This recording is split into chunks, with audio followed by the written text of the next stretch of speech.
Hello and welcome to Rare Cuts Media Society, the podcast that looks at hidden media gems where Madonna is one of the most normal people in the room. With your host as always, I'm Andrew Gigona, and with me we've got Rob Lechik. How are you today, Rob? Well, I'm doing well. I'm ready to talk about this yellow caped crusader, if you will. There he is. Yeah. Mike Ross, how are you today, Mike? I'm doing good. And I miss a world that we could have been living in where a watch that you talk into is like the most amazing thing. But wait, no, They figured that one out. they did figure that one out. But it does too many other things. It just needs to you talk into it. No. And of course, we've got Eric Hathorn. How are you today, Eric? I'm pretty awesome because I got to pick this one for the holiday season, and it's a movie that I love, and I got it right here. Dick Tracy, as we've all alluded to here. So no, I'm excited. All right. Well, we'll stick with you to take us right into it then. Let's do it. So Dick Tracy from 1990. There are some movies that are forgotten, and then there's movies that we all remember, but almost nobody remembers watching it. And we'll see where you guys fall on that here in just a moment. So Dick Tracy seems to live right in that strange little place where a lot of people know of the movie, but maybe haven't seen it or haven't seen it in a long while. In 1990, though, when the movie came out, or maybe I should say before the movie came out, it felt like you couldn't escape it. There was like a game at McDonald's, kind of like the Monopoly kind of idea. There were billboards, TV ads. There were 3 different soundtracks, toys from the same, the Playmates toy maker, like Ninja Turtles. Madonna, of course, Madonna. And yet somehow it never became the kind of movie that people revisit or quote or pass down generation to generation. So tonight we're digging into Dick Tracy, that film that was designed to be a cultural event, and somehow it became a cultural blank. So Dick Tracy wasn't hidden, like we just said. It was everywhere. It couldn't be ignored. It wasn't underground. It really wasn't a rare cut. I'm saying that, and I know I get a score for rarity, but I'm going to say it. It really wasn't past tense, a rare cut. But there's this weird thing about the movie where it feels more famous than familiar. Like people can't remember parts from it. Who was in that? When you say, "Oh, Dick Van Dyke was in that," it's like, "Oh, really? He was?" So before we talk about what the movie is, let's talk about what you remember it being. So before this watch or rewatch, when was the last time you actually even thought about Dick Tracy? Not even just watched it. Maybe the last time you watched it too. But when was the last time you thought about Dick Tracy, and what about it did you remember? And I know, I kind of want to start this way. I know each of you kind of has a different place in Dick Tracy fandom, I guess I'll say. So Andrew, I know you actually own the DVD. Yes. You didn't have to get it from the library. So what about you? When was the last time you thought about Dick Tracy, maybe watched the movie? So I will say that I remember the last time I watched the movie because I didn't have kids. Oh. So it was about 12 years ago. So I won't say that it's something that I focus on a lot, but I will say that I've seen it probably a dozen times. So, I mean, back in the day, it was a huge thing for me. Nice. And so and I was guessing you probably have the most familiarity with it. That's why I started with you. So next I'm going to go to Rob. When was the last time you watched, saw, or even thought about Dick Tracy? So before I rewatched it, of course, for this, yes. But the last time I ever thought about Dick Tracy was actually not the movie, but was the Nintendo video game that was based off of the movie, which I love that video game. The little car, it was almost kind of like a prelude to Grand Theft Auto. And then you had the real fast fists of Dick Tracy while he was punching people. I liked that game. I mean, obviously it came from the movie. I remember watching the film And then, of course, as a kid who's like 6, 7 years old, it's like, let's play the video game. But there are two scenes from the film that really stick with me. Was first, it's early in the film where Big Boy Caprice takes over Club Ritz, and he's just like ripping into all of the dancers. I don't know why, but that part of the film stuck with me, like him yelling at Madonna, or Breathless Mahoney from the film. And then the other one, which I think is even more memorable, is the "When Do We Eat" montage with the kid. Yeah. Like, I remember that vividly as a kid. Like, when do we eat? When do we eat? When do we eat? That's the one that I think resonates with kids. The other thing too is I always thought "Go Suck an Egg" was the funniest thing ever when the kids in that to tie in with "When Do We Eat." No, great scenes. Mike, from what I understand, this might have been your very first watch of Dick Tracy. It absolutely was. All right. My childhood. It's really weird. My parents were not really, I guess, protective against rated R movies. I saw things like Terminator 2 when it came out, other violent action movies, no problem. Dick Tracy was coming out. I was excited because my dad had talked about all the old comic books and stuff. And so I was interested, like, yeah, I want to see this movie. Everyone's talking. It looks like there's guns and fighting. Sure, I'm on board. And as a, 4-year-old, 5-year-old. And then I remember it was released and my parents were like, we're not seeing it. And I was like, but why? And I can only guess it had probably something to do with Madonna as Breathless Mahoney, because they were fine with sexualized things. Or no, they weren't fine with sexualized things, fine with violent things. Which is weird. It's an American thing. Very much so. Blame it on Madonna. I'll blame Madonna. But like, I remember the action figures. I remember having trading cards for Dick Tracy, but never seen the movie. Years ago, I saw there's a YouTuber, Angry Video Game Nerd.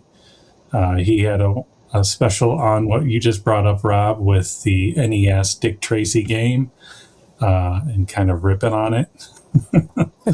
But other than that, like, yeah, I don't. The last time that was probably the last time I even thought about Dick Tracy, and before that, it was probably like at like a used CD DVD store, and like seeing the case up on the shelf and be like, oh yeah, Dick Tracy, there's that movie I never saw and I hear is not very good, so I'm not gonna watch it. Well, and I think that's the perfect place to kind of get into our next point here, because like Mike, I think kind of hit the mark of where this movie kind of fits, in that like you knew everything about it. You had the marketing, you had the you knew the action figures, the trading cards, all the stuff, and you were ready for it to come out, and then you didn't see it until now, until like 30 plus years later. So what do you guys think, that this movie actually was popular, or was it just more unavoidable in 1990, like that it was just everywhere? Like, out of all the people who knew about the movie, like, was it something that people were going out of their way to see? I know I personally, I drank the Dick Tracy Kool-Aid. I was Dick Tracy for Halloween in 1990. I was Dick Tracy, or I went to see Dick Tracy. I remember the theater. I remember sitting in the theater watching the movie. I remember the Roger Rabbit short that aired before Dick Tracy. It was like a cinematic moment for me.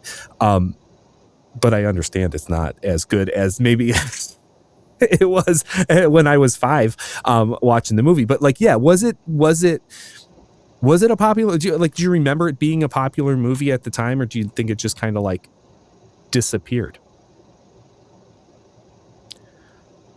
I kind of like to think of it in terms of Titanic for that topic, because Titanic had the history, the real life history, so it never left, because I mean, it's fact.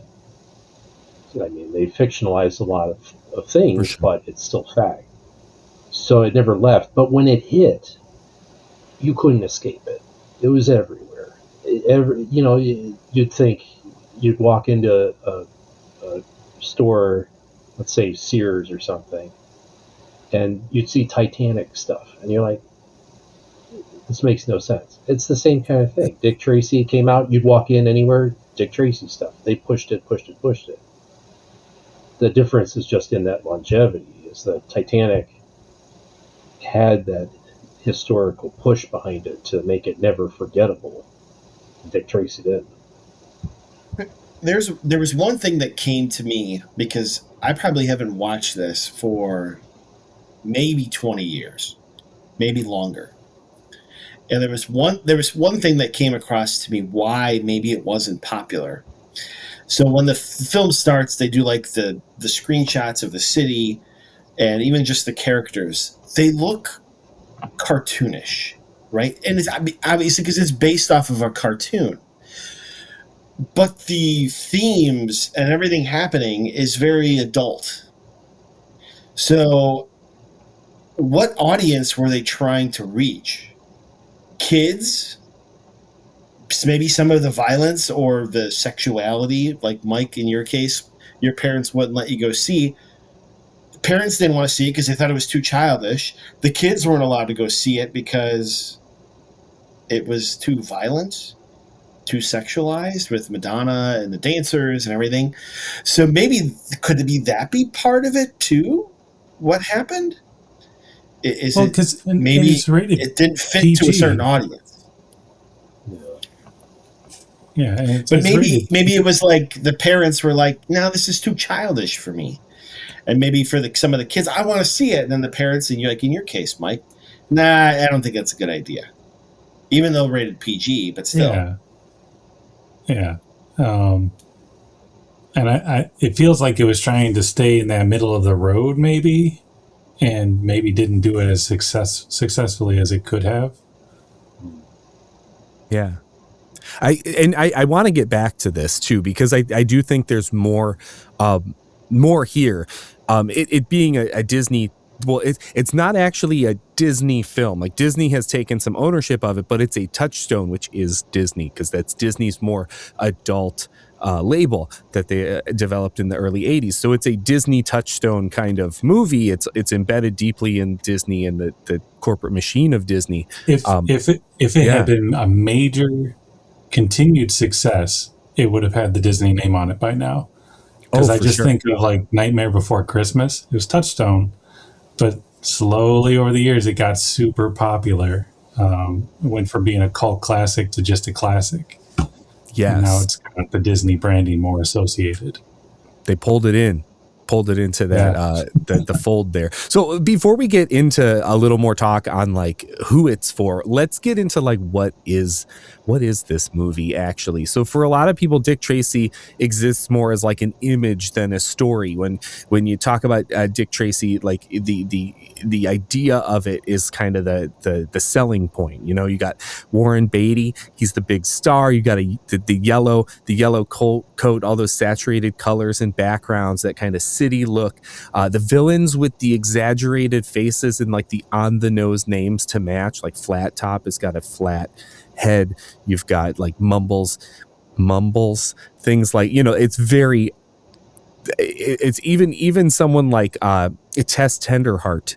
Everyone's got a name. You could even argue that Dick Tracy is a detective, so like another word for detective is like a private dick kind of thing. So like you got that going on too, like all these names, and that comes from like where it comes from in the 30s. But underneath all of that, there is this movie here, this world of characters, this specific tone and vibes. So let's step into the movie, and I want to know, how would you guys describe this movie to someone who's never seen it? You want to tell them about it. They weren't around in the 90s, maybe like some kid today who wasn't around in the 90s and didn't get to see all the advertisements and the video games and the toys. How do you describe Dick Tracy to them? I would say if you took a comic book and mashed it together with Al Capone / the Untouchables. Because even Al Pacino's character, his name is Big Boy Caprice. Well, guess what? His first name is Alphonse. So it's Al Caprice, Al Capone. So I always thought of it as more of like the comic book Untouchables. And even though they don't necessarily ever name what city Dick Tracy is in, the writer of Dick Tracy is from the Chicago area. The original writer from the comic strip days is from the Chicago area, from like Woodstock, Illinois. So you definitely think that this is inspired by Chicago. So I feel that. If I had to describe it, I would say it was a real life version of a cartoon detective. I think that's the best, would be the way I would explain it to someone. Because, and it is funny, but you can also add a layer, like you said, with like the mob. I would even throw The Godfather, because it was funny. I didn't realize as a kid, because obviously really probably wasn't watching The Godfather at the age of 5 or 6. But there is the one scene where the mobsters are like arguing back and forth, like should they do what Big Boy wants to do or not.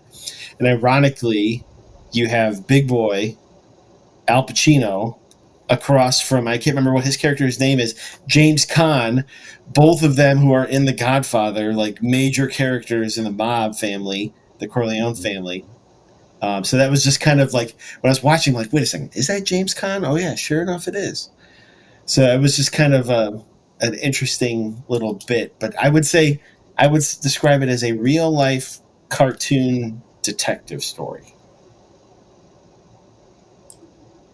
I guess I would go more the route of seeing if they were familiar with Sin City, because this is more, this Sin City feels like it was derivative from Dick Tracy, just in terms of the overall style, trying to make it feel like a graphic novel or comic. And I would say, yeah, it's about a detective who's not very much fun. And Okay. and he's fighting some criminals, and you know who the bad guys are because they're uglier than anyone else. Well, He's a really bad boyfriend. That's the perfect place to. He is, isn't he? So let's get into Dick Tracy. So we talked about Dick Tracy the movie and kind of what it is, but let's talk about him. As Mike brought it up, and then Rob, you pointed out that he's a terrible boyfriend.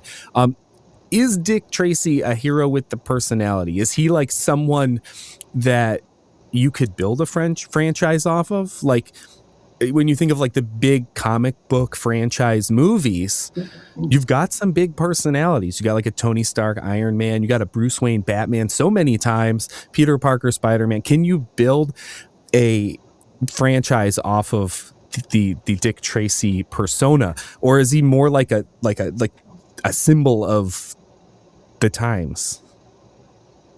I mean, I think you can. I think you can make a franchise off of it without Warren Beatty. Be careful. He's going to get you. And I mean, the best reference I have for this is the modern Sherlock with Benedict Cumberbatch. It's very enjoyable. It's fun. It's a modern take of a classic character. You could do that. He as Warren Beatty, he played it so serious. Like, just, I felt like there was so much fun missing from the character, from the film in general. So it made it a harder watch for me personally. The one thing I will say about Dick Tracy in the film is comparing to like other movies where someone's a detective or a detective style character, like Batman 89, right? Batman, Bruce Wayne, is a very interesting character as himself, right? You dive into who he is as a person really well. And even like modern day, like detective, not really a detective, but like a law enforcement person, like the TV show Will Trent. He's a very interesting character. If you guys haven't watched Will Trent, it's a very good show. They build on the person's character. I think that's the hard part with this is they never really build anything on who Dick Tracy is. And I think that's probably something that hurts the film a lot, is that other than him being a really bad boyfriend and who's okay to take in the kid instead of letting him go to an orphanage, you really like never learn anything about him. Yeah.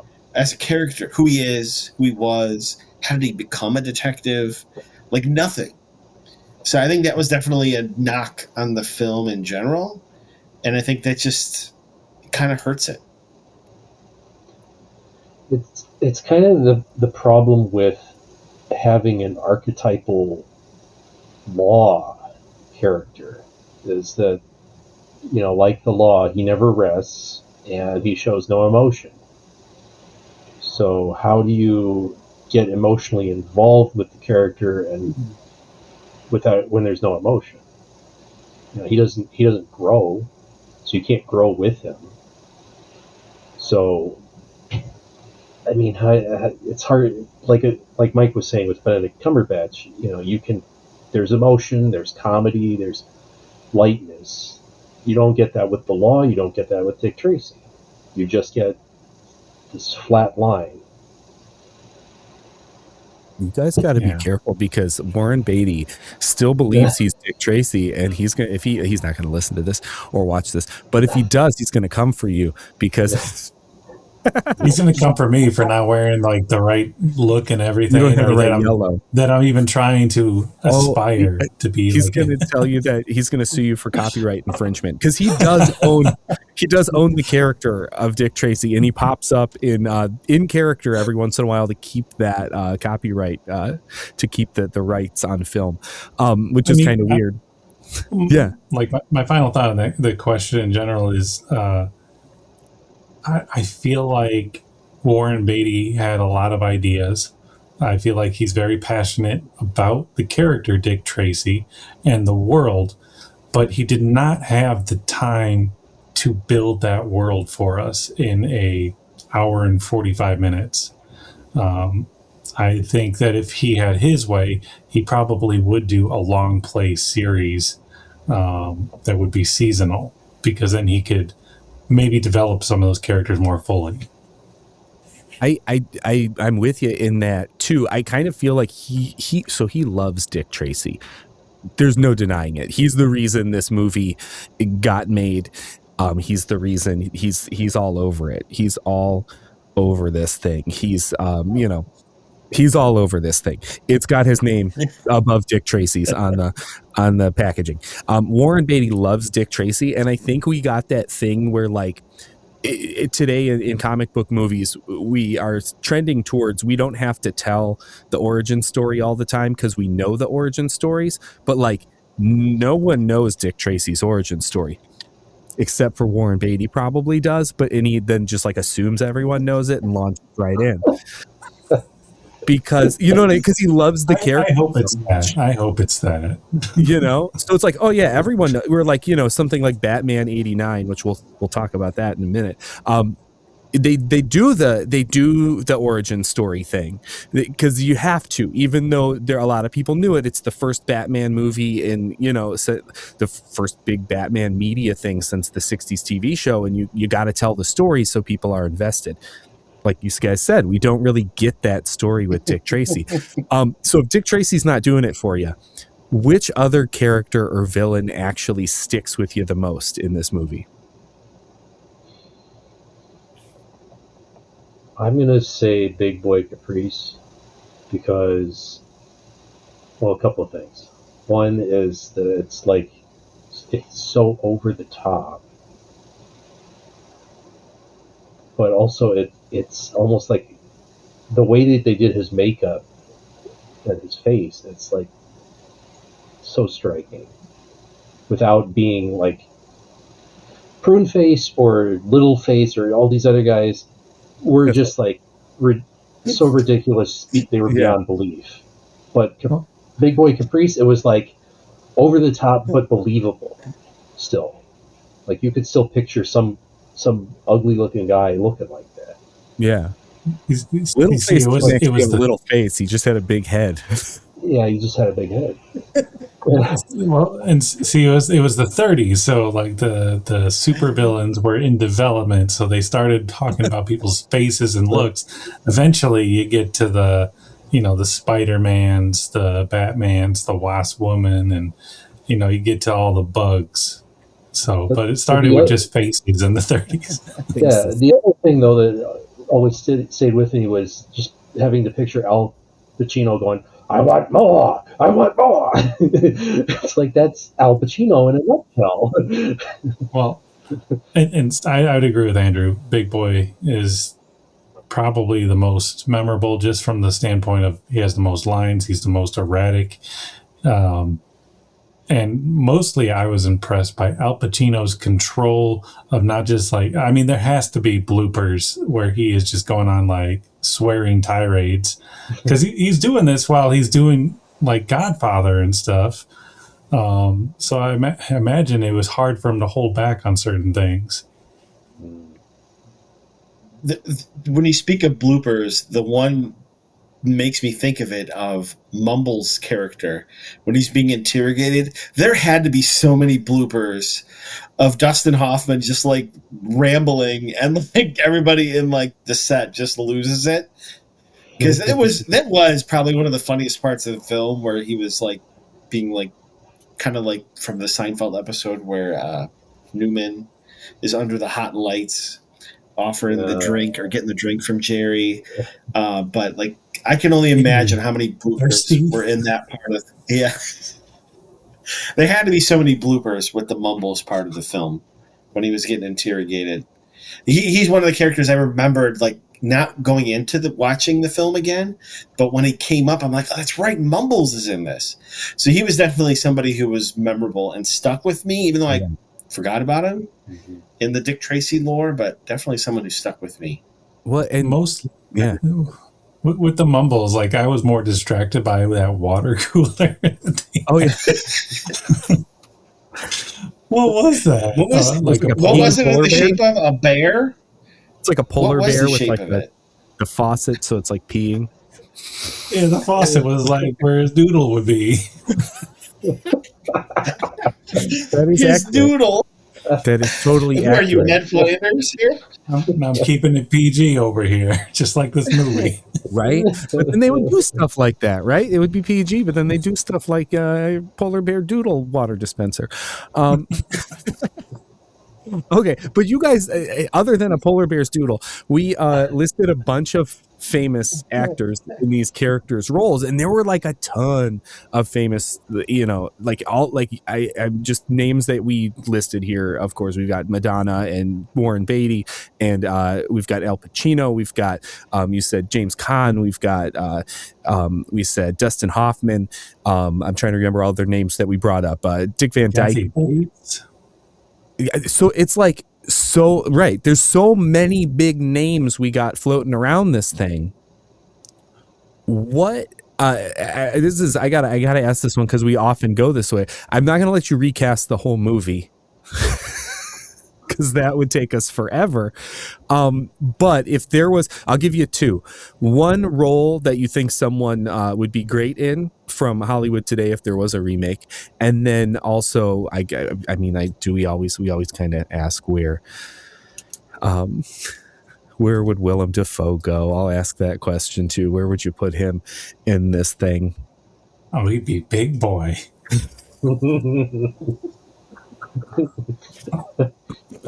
But would he have all the prosthetics and everything of Big Boy, or would he just be Willem Dafoe? Just be him. Yeah, maybe. Or you could flip the whole Dick Tracy world on its head, and Willem Dafoe is Dick Tracy. He's a maniacal Dick Tracy. Oh goodness! Personally, I would want to see this turn more into like a spoof, so I'd probably turn Dick Tracy and have it played by Simon Pegg. See, I I'd want to go lean more into that emotional connection, so I'd probably have Pedro Pascal play Dick Tracy. That'd be good. I watched I that. like that. Watch that. Oh, I can't even think of these. You got good ones. I can't come up with something even close to those. See, so one of them, when I was thinking about it, I was thinking about who would be a Breathless Mahoney today in Madonna, and I was like, that's definitely a Sabrina Carpenter role. I feel like she could do that in today's stardom. Yeah. I think Julia Garner could pull off like a replica Madonna look. Nice. All right. So yeah, all those stars, so many stars. You could tell that this was a calculated thing. This wasn't any sort of random project. This was Disney trying to make something, for lack of a better term, viral. So like Dick Tracy, it was planned from the beginning. It didn't just like, here's a movie we're going to release it. They positioned it as this like big blockbuster. It came out in the summer of 1990, and they built a whole franchise ecosystem around it, the way that like it was, like we've talked about earlier, it was inevitable that you would see something Dick Tracy that summer. So let's talk a little bit why we think that Disney thought this was going to be a huge movie, and like who they were actually targeting as their main audience. So, and I think at this point we do also have to talk about Batman, which we've started to talk about a little bit, and also Who Framed Roger Rabbit, which was a Touchstone Disney production that got in with Amblin and Steven Spielberg, but that one also had the 30s vibe, like that 30s kind of like crime detective thing going on. And Roger Rabbit was a huge hit in 1989. Batman was a huge hit in 1989. So why do you think Disney thought this one was going to be a huge hit for them? What do you guys think? I mean, it's hard to talk late 80s, early 90s without mentioning Batman, because then all of a sudden it was any comic that you think maybe will make us money. And I guess they thought Dick Tracy was enough of a comic to make money. I don't know. But it was almost like the obsession with the 30s that they did with The Rocketeer, too. I mean, it's like they wanted to bring that comic element out, but have that same 30s nostalgia that The Rocketeer had.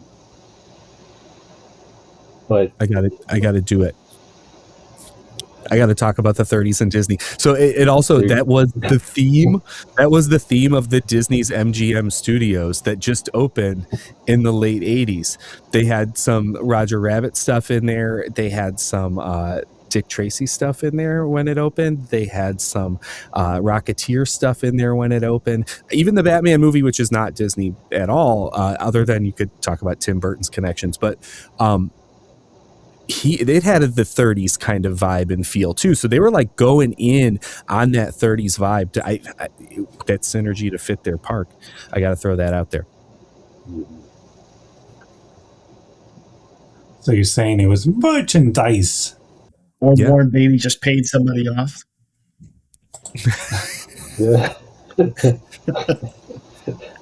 You're gonna let me direct this movie, right? Yeah, I mean, that's my assumption at this point is mostly probably like you're saying, which I wasn't aware of, was reinforce the brand that they're developing for the Hollywood studios. Yeah. So I think that from a marketing standpoint makes sense. He already got everything there already sort of set up for it.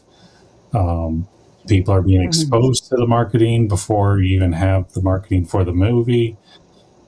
And I think they probably, I have to assume that they thought this was going to be big and that this was going to launch a franchise of some sort. Just briefly looking at the list of Touchstone films for the last few years before this came out, You have Ernest Saves Christmas. Ernest Goes to Jail.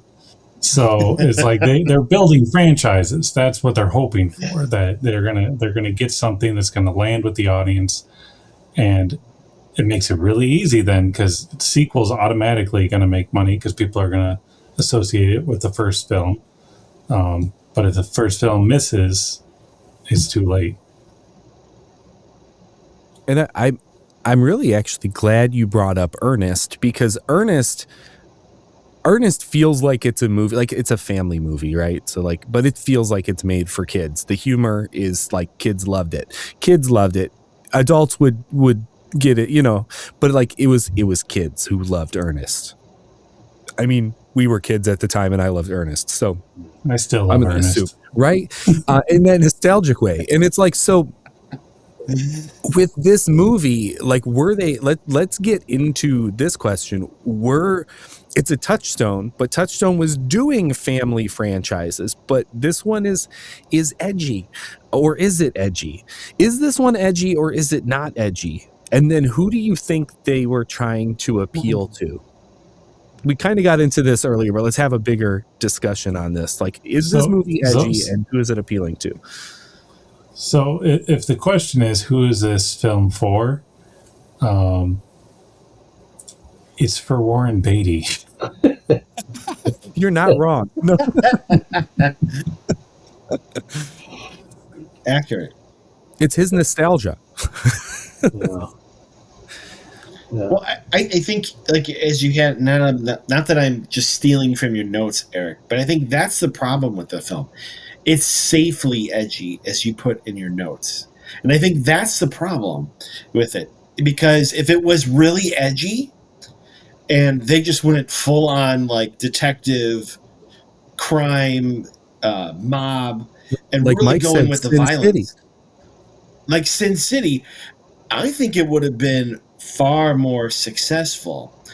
Or you could even argue, if they went full on cartoony and was silly, a la Who Framed Roger Rabbit, I think it would have been more successful even in that route as well. But they tried to, like, do both, and it just didn't work. Like, especially watching it now as an adult, like, it just didn't work. It didn't land well. Some of the scenes where they were just, like, not edgy enough, and they were, like you said, being safe, it just didn't work. And I think it would have been a far more successful film if they would have went one way or the other. To me, ironically, the way that they went with, like, oh, we're going to be edgy, was what killed off their ability to really keep the franchise going, because they had all these interesting looking villains that they took from the comic, and they made, crazy looking and all this, and then he's willing to just kill them. He's not playing the good cop from the comic where, oh, we arrest these guys. He just blows them away when he gets the chance. So then how do you make a sequel with anything other than Dick Tracy and his girlfriend / fiance and the kid? You have nobody left. They're all dead. So he wouldn't make it to the second film. How do you make he's too bad of a boyfriend. Well, yeah. I mean, how do you make a franchise when you've killed off? You're just willing to kill off every single villain and not leave anybody behind that might appear in the second one. You kind of kill that whole momentum to earn money as a franchise when you do that. It's like if Darth Vader and all of the Empire, nobody survived the Death Star. How do you have another movie? Well, you got to come up with a whole new villain nobody's going to care about, which is what happened with The Force Awakens.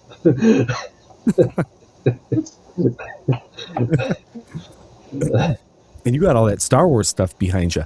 No, I'm wearing an AT-AT sweater too. There you go. Oh, is that the Atari one? It's like a. That looks like the Atari Empire Strikes Back game. It does Yeah, yeah. I got that game. I played it recently. Yeah, I've played it. Oh man. Oh, but yeah. So it does kind of. You guys all bring up good points. It's almost like Disney thought it could be big because it was 30s based and it was comic book based. And those things worked well the year before, the 30s. But like both of those movies from like the late 80s, they're Roger Rabbit and Batman have like a different kind of something, a different, secret sauce magic to them that is really like the true thing that made them successful. It's not just because it's from the 30s and it's a comic book. So it's like, yeah, it's weird. And like, I think Mike, you said it earlier, it kind of like tried to stay in the middle ground and not really go one way or the other. And it could have been very different if it had gone more edgy. Although I don't know that they could, plan theme park attractions for the whole family if it was that edgy, in the same way that if it went to Kitty, would Warren Beatty be able to kill all the villains? Probably not. And I think he really wanted to do that. So we've got yeah. No, again, the film was made because Warren Beatty cared so much about this character, loved it so much that he needed it to be a movie that he had to star as the lead role to fulfill his childhood fantasy. Dreams. Yeah. I mean, and watching his acting in the film is just like, oh yeah, he does think he's Dick Tracy and he does think he's super cool. And watching that as a viewer is like, oh my God, come on, get over yourself. Oh, Warren Beatty's coming after you, Mike. Oh man, I know. Okay, he's going to come out that door right behind you. And honestly, he might, because he might just be out there searching for Dick Tracy on on the internet. But anyways, if this will be our first one that's taken down for copyright at the request of Warren Beatty. Oh my gosh. Anyways, so we got into it a little bit, but the marketing was, it's kind of like Warren Beatty wanted to make this movie for himself, and Disney saw an in as to like this could fit their point of view for their new theme park. It fit their kind of marketing schematic. They could push it out there, make it a big deal. So in this one, like the marketing wasn't just there to push this movie. The marketing was almost its own thing. Like the marketing itself was in a way bigger than Dick Tracy. Like the movie wasn't a flop entirely. It wasn't, two thumbs up from Siskel and Ebert. It's hysterically funny. It's brash and irresistible fun. Great movie making is what. No, where was the funny? Yeah. I think they were maybe laughing at how seriously Warren Beatty was talking. No, anyways. Anyway, I take that back. So all of these. I know. It was funny when he made fun of the owner of the diner. And when do we eat? Funny. When do we eat was funny. No, when he would be like, "What did you make this chili out of?" Huh? Oh yeah, that's funny. Yeah. I bet he still does that. I bet he still goes to diners and makes comments about stuff. Right, and that's just like Warren Beatty's mean. No, but Siskel and Ebert gave it 2 thumbs up, and that carries some weight. So it How much did Warren Beatty pay him off to do that? That's what I was going to ask, but I'm glad you did. It did okay. It did okay.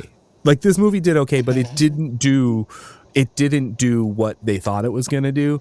And I think that's because this marketing machine was so big that it went around it. So I wanted to talk about the marketing. Rob got into the video game a little bit, but what are some of the things you remember about the marketing of this movie? Because I almost feel like that left a more lasting impact on people of our generation than the movie itself. So what do you guys remember about like the tie-ins, the commercials, the marketing?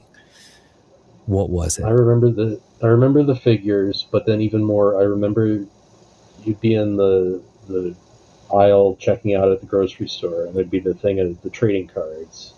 Yeah. And you get, it'd come with a sticker and gum and all that. I remember those very vividly. I don't remember any of those things. I'm sure they were there, and I'm sure they were like just overly encompassing everything. But I just remember the video game. I just thought it was a great game. Driving that little car all around town, going to the river, all the warehouses, Going down by the river. getting chased. We were playing that game just yesterday. I right? love that video game.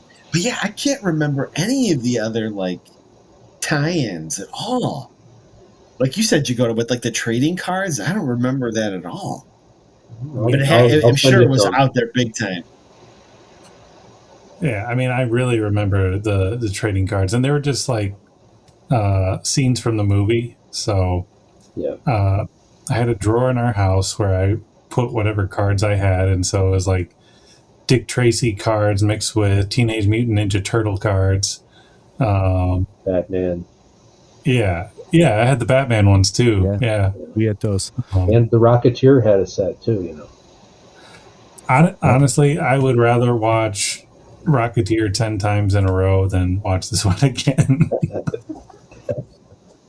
Sorry, Eric, your scores are decreasing as we speak here. That's fine with me. That's my new outlook on my pick.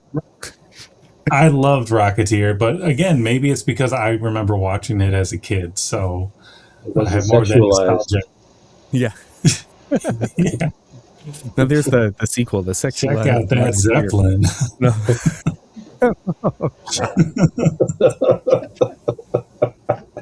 All right. We've now become explicit, Eric.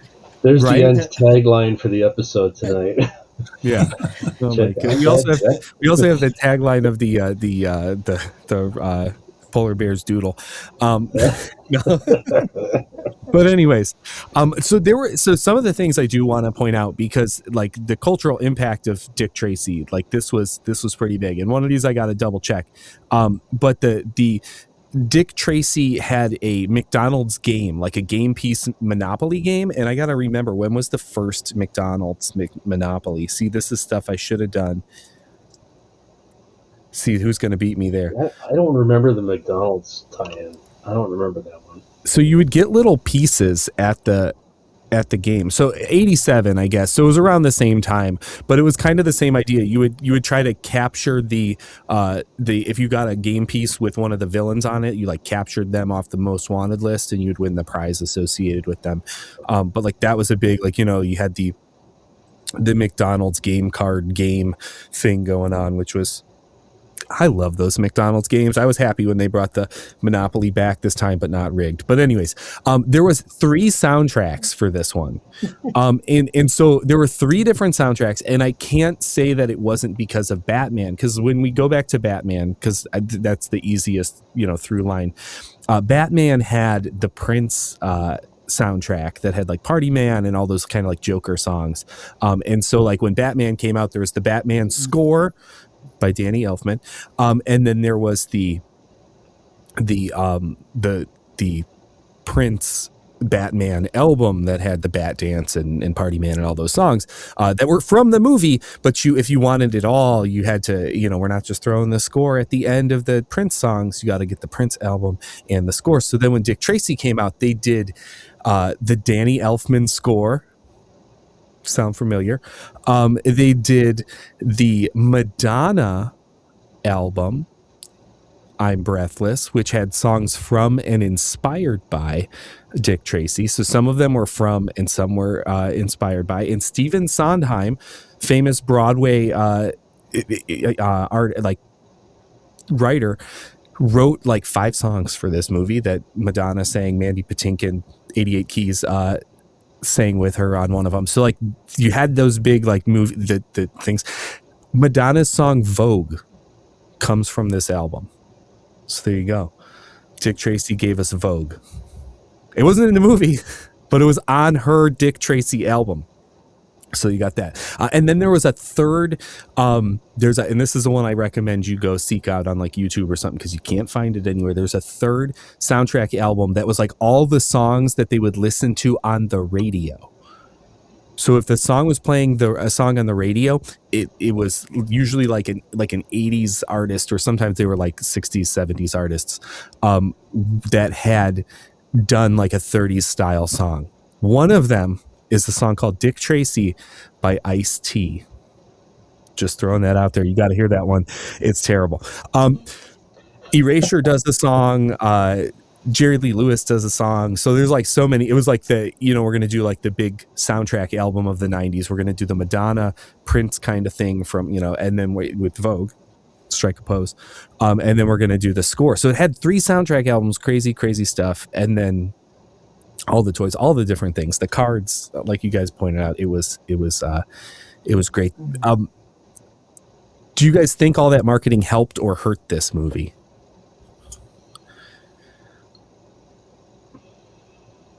I don't think it hurt it. I don't think it hurt it at all.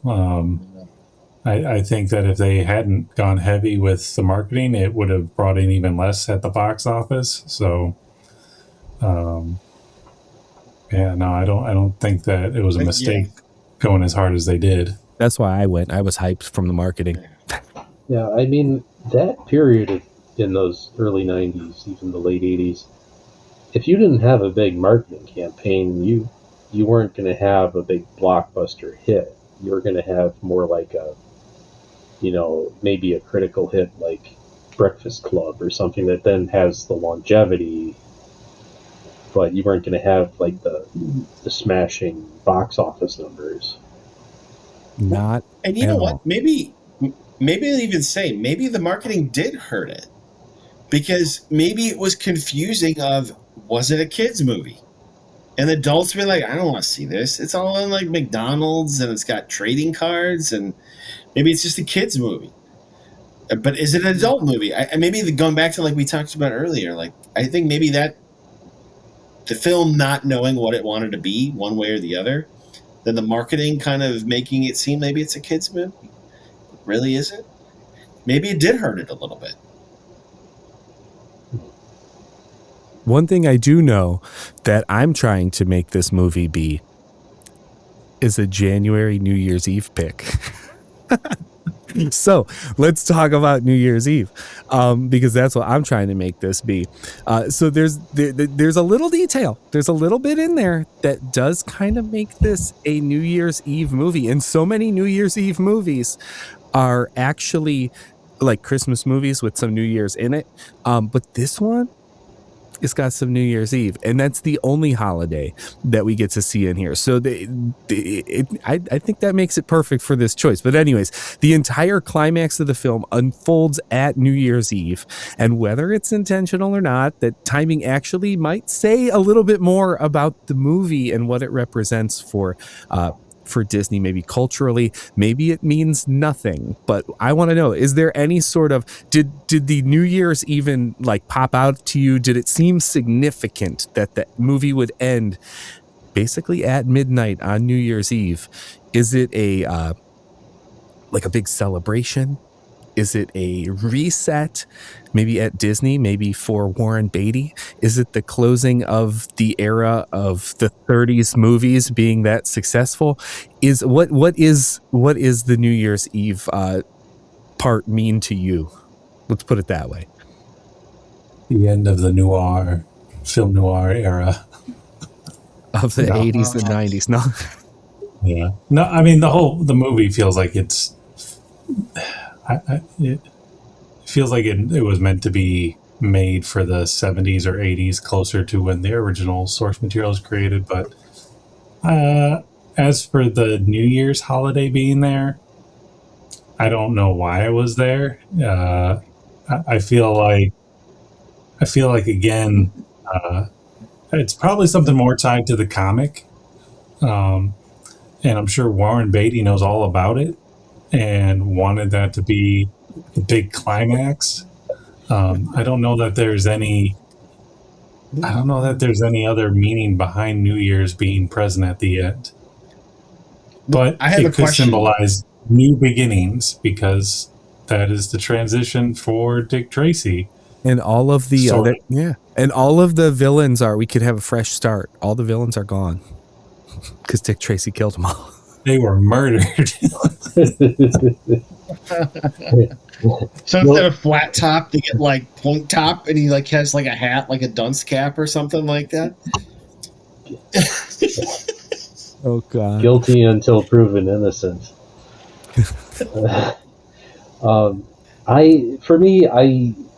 I saw what they were trying to use New Year's for, and like Mike said, like a new beginning kind of a thing. It seems very superficial because you didn't really get that emotional connection and see the growth of Dick Tracy. But it is kind of like, oh yeah, we've ended a year of terror from Big Boy, and now I'm going to, maybe grow by getting engaged. But I mean, just that lack of emotional connection, it did seem kind of superficial to say, like, it's New Year's, so it's a new beginning.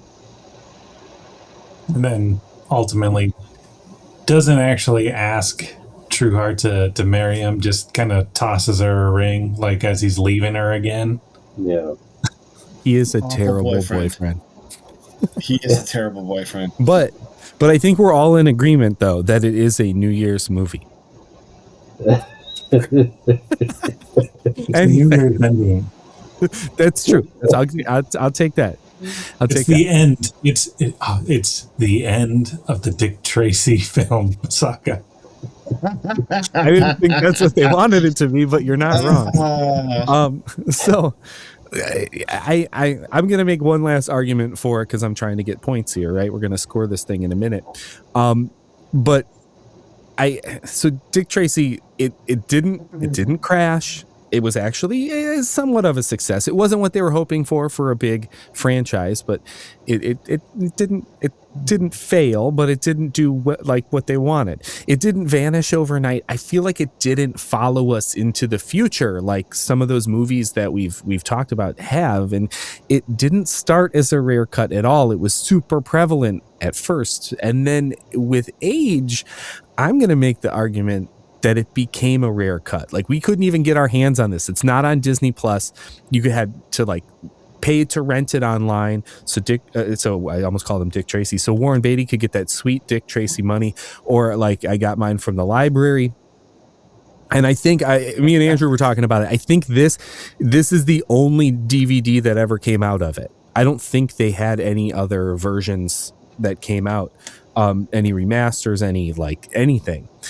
So I think that was the one I would see at the used shops. Like, it was always that one. Mm-hmm. It's the only one. So I think that it has become a rare cut, almost like it's become forgotten in time. So why do you think that this movie, give me some concrete piece or two as to why this movie got forgotten? There you go. There's your receipt. You had to rent it. Well, Warren Beatty thanks you for the money that you sent him. But so we have something like Roger Rabbit. They didn't do sequels with that, but it definitely had a lasting impact beyond Dick Tracy. You have movies like The Batman, the 89 one. It got a sequel. It got technically more sequels, but those were further removed. And then I want to bring up another Disney movie like Tron. Like, every 20 or so years, we get a new Tron, even though that one kind of sits in a similar spot where it wasn't maybe as big as Disney wanted. So what is this movie missing that made it stay stuck in that marketing moment of the past? Give me some concrete evidence of why this one got stuck. Copyright Warren Beatty. You're not wrong. So Tron is a good example, though, because Tron creates a good environment. People remember probably more so than the characters. They remember everything happening in the film, like the racing, right, with the light cycles and all that kind of stuff. What do people remember from Dick Tracy? The yellow costume. That's about it, right? There's not a lot of faces. I mean, the crazy faces, but you're not gonna build a what's the word I'm thinking of? A fanatical environment where people will do stuff. Are they going to dress up like mumbles and just mumble around, going everywhere? Comic-Con next year. You can do it. That's just Dustin Hoffman today. Dang. Oh, he's coming after you too, Mike. He's making all sorts of enemies. He's like Dick Come on, Tracy. Dick Van Dyke, you're next. But I think that's probably part of it too. Is he in the movie because his name's Dick? Yeah. There you go. He's DA, what's his name? DA Fletcher, District Attorney Fletcher, because he's Dick Van Dyke, Dick Tracy. I think going back to my original thought though, I think Tron is an example, and Batman '89, that environment and the symbolism of everything, it's just very memorable. I think this just kind of it doesn't stick, right? There's nothing unique about this from the comics that really stood out. Batman '89 was a huge departure from the Adam West Batman, right? It was so different. It was fresh. It was new, right? Especially for the time. So I think that's a big piece of it too. It's this is just okay, great, cool. Well, all right, what movie's coming out next? Yeah, and to that point, Dick Tracy by this point is how old is it? It's almost 60 years old almost. Oh, the actual, yeah. I mean, yeah, well, the brand. And the brand. who, yeah, it's been around for a long time. The Tribune owned it. The Chicago Tribune owned it for a long time.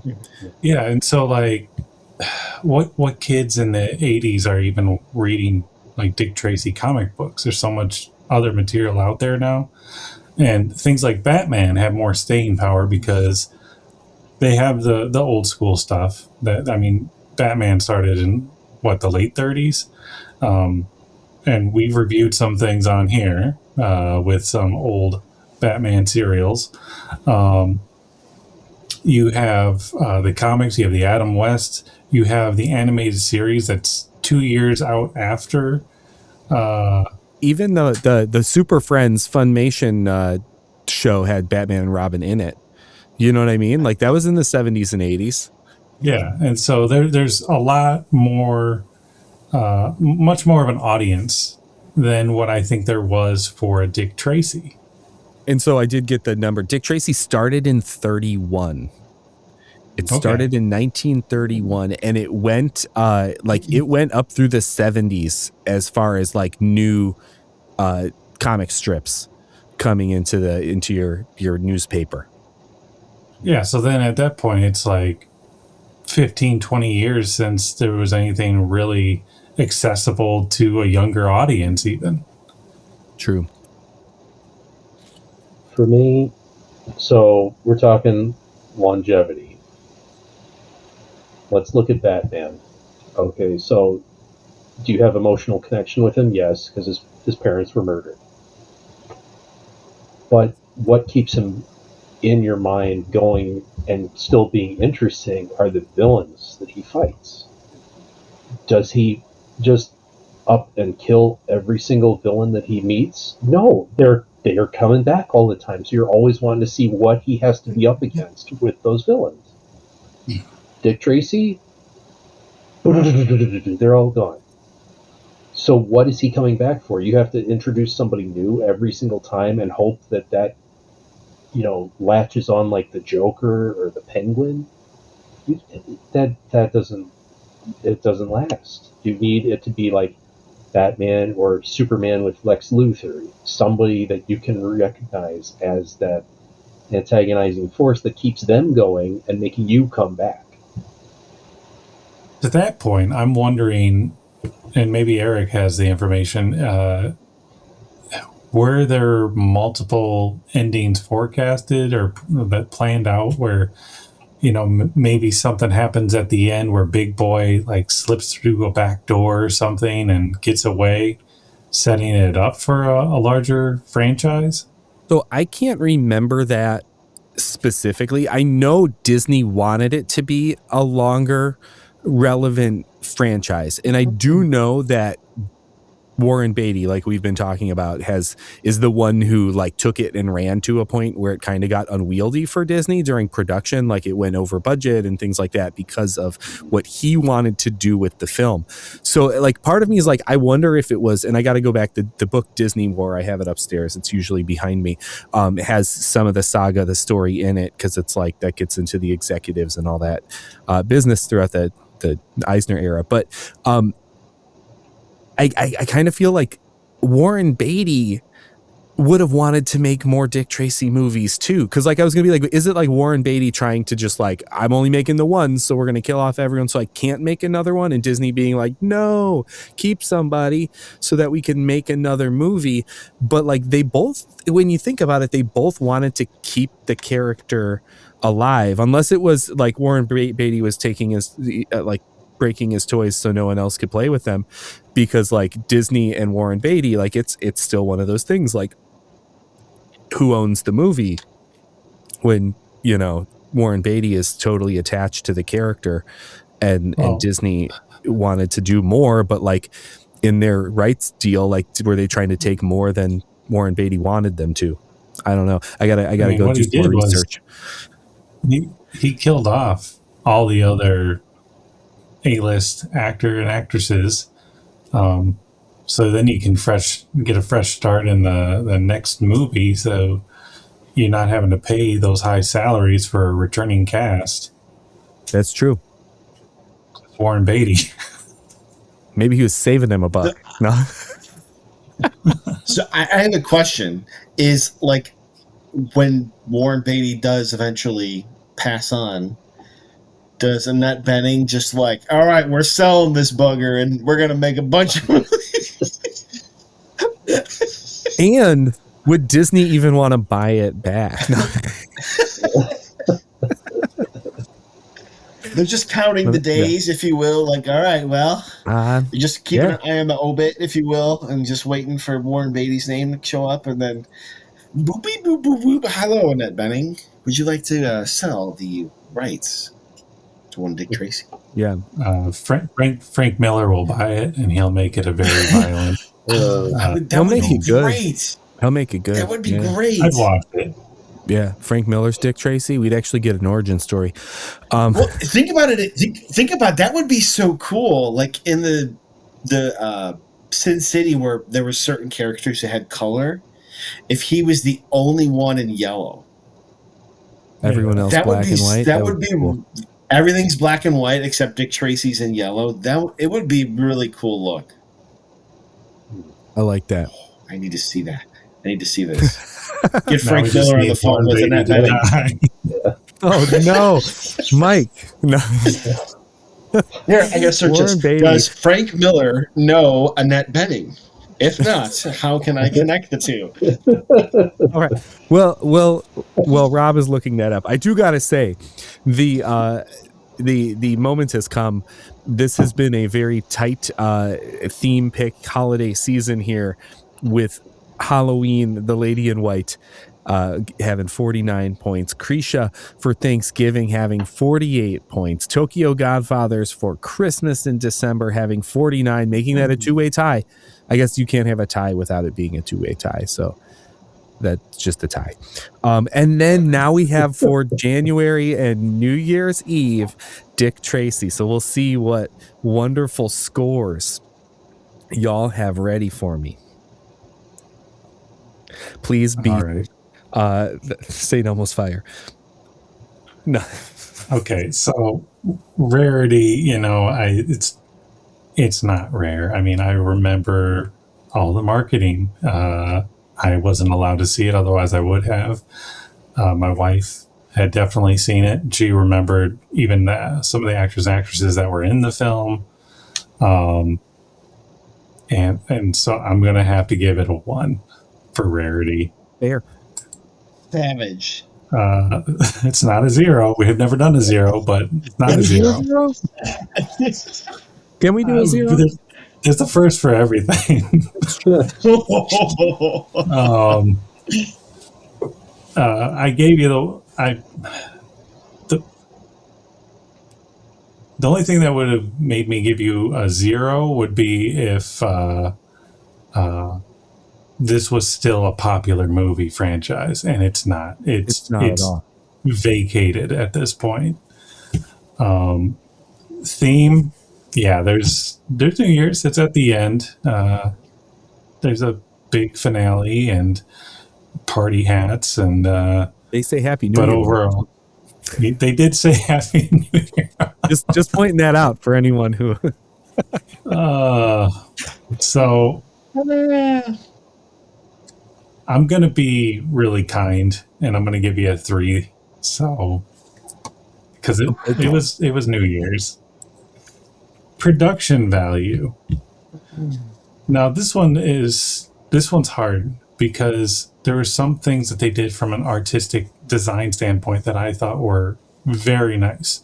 The cut scenes where they would move from one area to another, and they're painting across this artistic landscape, realized of a rendering of a city. Very stylized, very cool, very comic book like, and like how the movie started, where you see Dick Tracy like getting ready to go out, throwing on his coat, silhouetted in like a little square, almost like a cell of a comic strip. Awesome.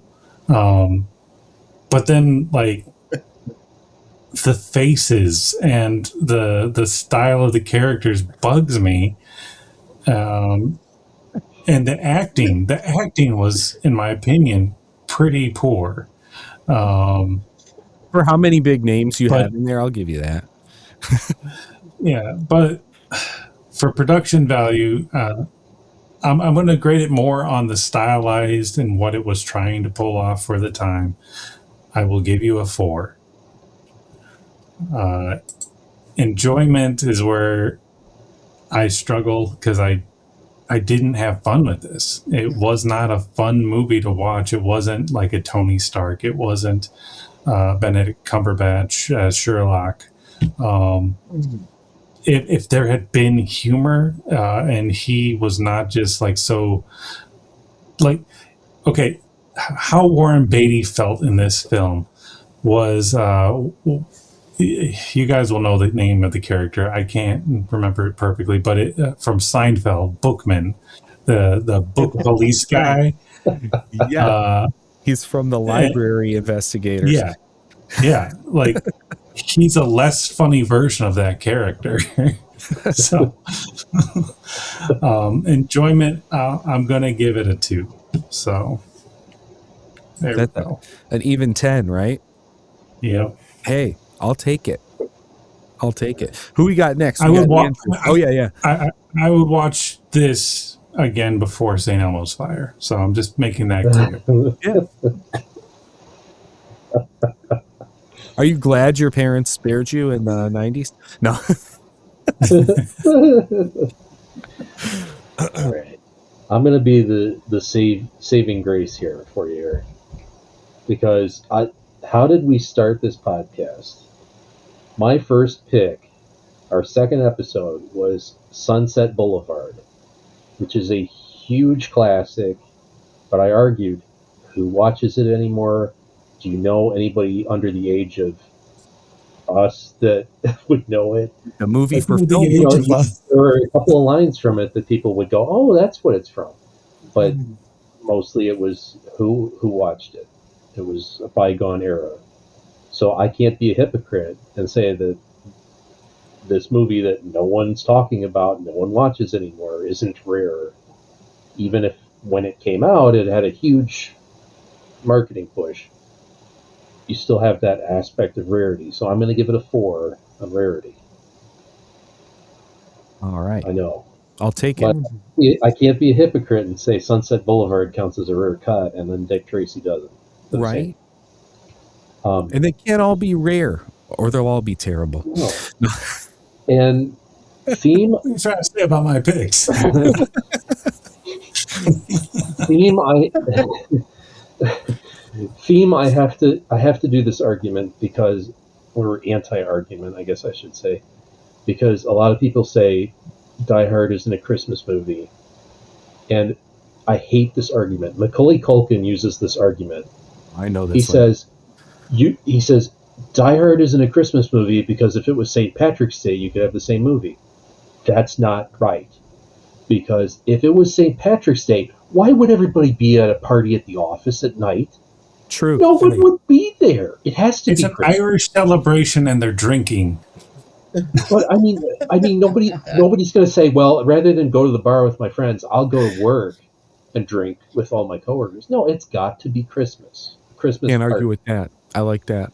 So for that reason, I'm giving you a 4 in theme because it's got New Year's party. Because why else would there be this party that the cops crash with all of the gangsters? I think this is a it could have been Christmas from Jagoda.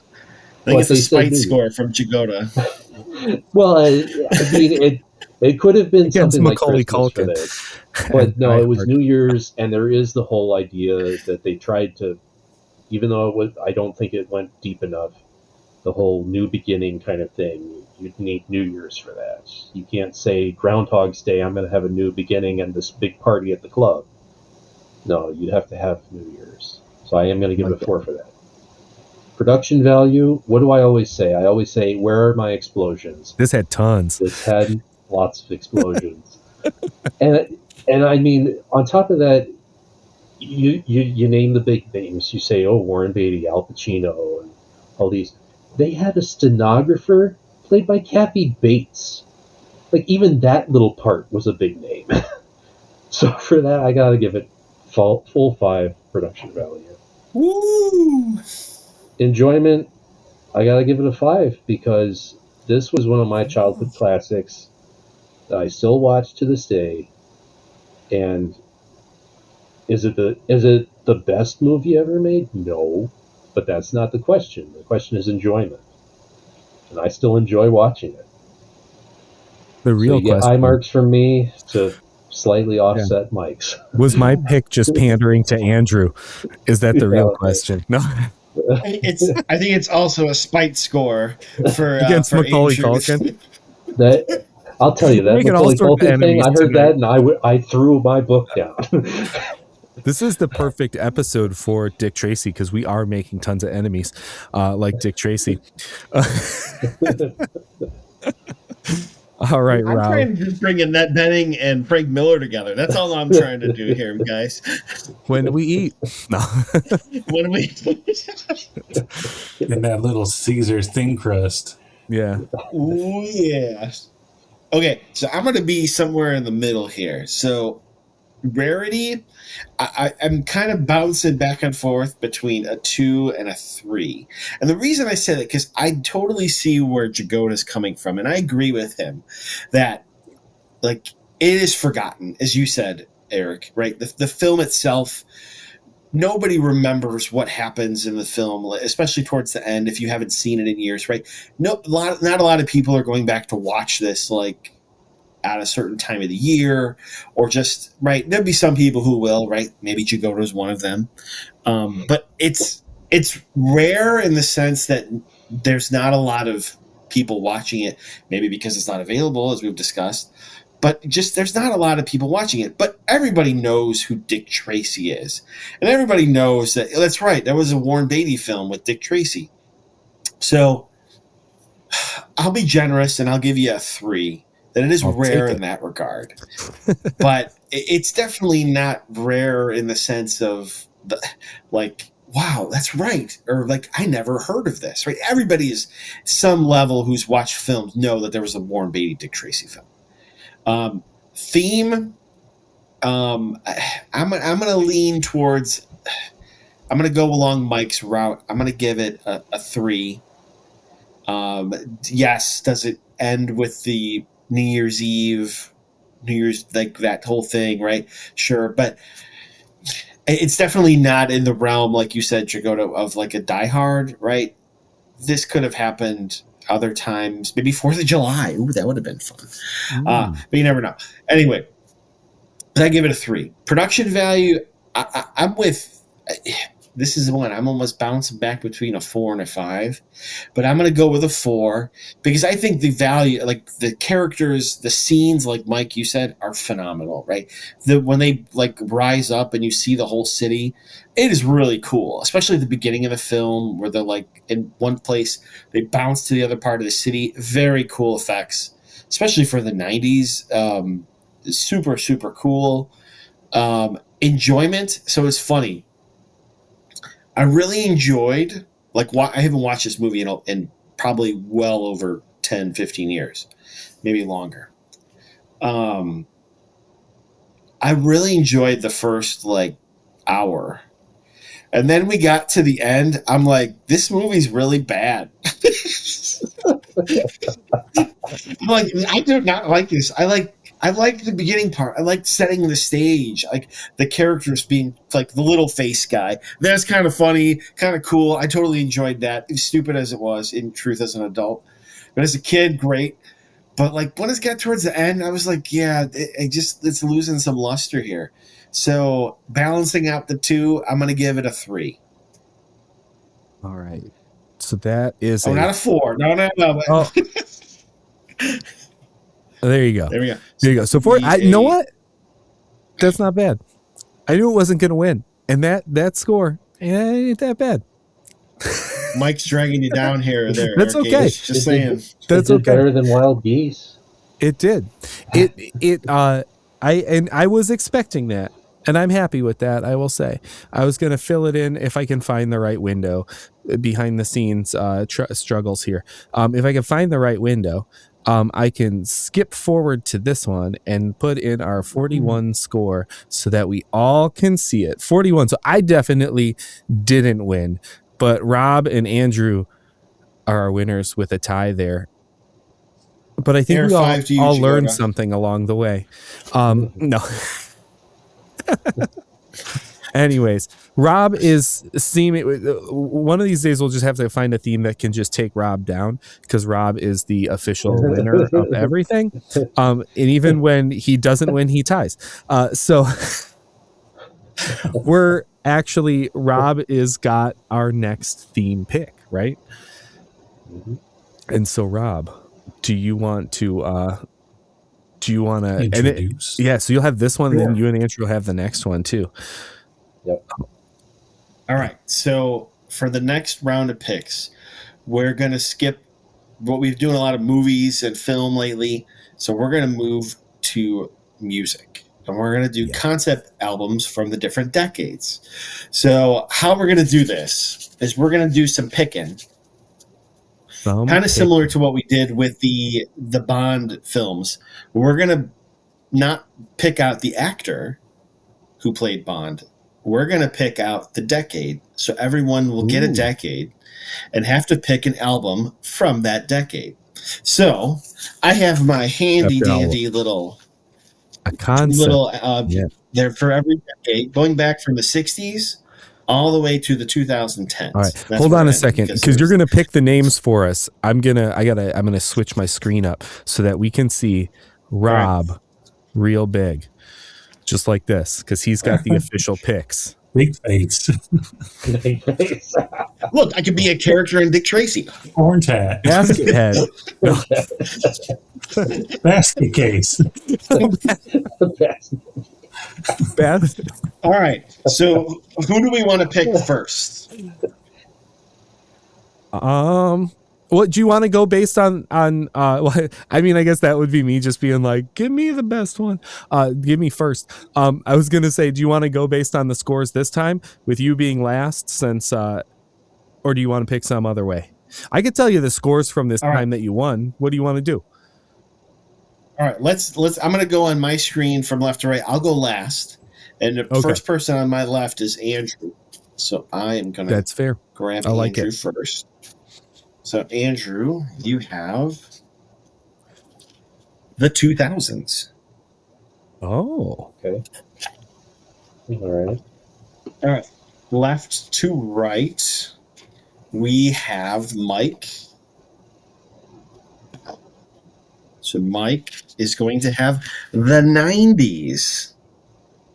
Okay. These are pretty recent we're having here at this point. Now, let's see here. What is it going to be? This is Eric, and he's going to have the 60s. Okay, I could do that. And then last, but certainly not least, I will have the 80s. Oh. All right. Well, So 90s, I mean, why wouldn't I just do the Dick Tracy soundtrack? I mean, it's not a concept. I'm breathless. The Madonna album is not a concept album. It's not, you know. It's, oh man. All right. So we're missing the 70s, man. We're missing the 70s. We're missing the 70s. It's right. I assure you, it was there. I know it's in there. We might have to do something And for then the 70s. here's the bogus one. Bogus. Oh man. In the other different color because it was a last minute add-on. I wanted that one. Right? Did anyone get the one they wanted? No. No. Nope. And no trading. No trading. Oh, that makes it harder. But Rob, you had the hardest job because you picked the theme. You had to have one lined up for all of them. So you got to tell us what we're watching for next time from the 80s, right? No. Yeah. So for listening, because not watching this time. Well, I don't know. Yeah. Maybe you can watch some. So my pick is the 1987 album Abigail by the heavy metal band King Diamond. Nice. King Diamond. We got to get some sweet pictures of King Diamond for that one because he's got a look. I'll tell you what. You got to look it up. You got to look it up. I love it. It's pretty sweet. I think they're Danish. Yeah. So go check out Abigail by King Diamond from 1987 and meet us next time on the Rear Cuts Media Society.